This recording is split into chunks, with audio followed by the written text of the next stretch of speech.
आरिफ बिल्लाह हज़रत मौलाना रूम रहमतुल्लाहि ताला अलैह फरमाते हैं, एक दिन इत्तिफाकन एक नदी के किनारे चूहे और मेंढक की मुलाकात हो गई। और मुलाकात तो क्या हो गई कि दोनों की दोस्ती भी हो गई। अब चूहे ने कहा मेंढक से कि यार तुम तो पानी में रहते हो, गहरे पानी में होते हो, पानी में नहीं गहरे पानी में होते हो। अब मुझे अगर तुमसे मुलाकात करनी हो तो मैं किस तरह तुम्हें बुलाऊं, क्योंकि मैं तो पानी में आने से रहा। तो बहरहाल इनका तय ये पाया कि धागे का एक सिरा चूहे की टांग से बांध दिया जाए और दूसरा सिरा मेंढक की टांग से बांध दिया जाए ताकि मुलाकात की तरकीब हो।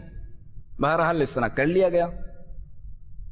अब हुआ यूं कि एक बार चूहे पर कौवे ने झपटा मारा और उसे ले उड़ा। अब चूंकि मेंढक की टांग चूहे की टांग से बंधी हुई थी तो साथ में जो मेंढक भी फजा में बुलंद हुआ। अब मेंढक को एहसास हुआ कि ये क्या हो गया। तो उस मेंढक ने कहा कि वाकई नालायक की दोस्ती अच्छे को भी ले डूबती है। ये तो था ही नालायक चूहा, इसकी दोस्ती मुझे भी ले डूबी।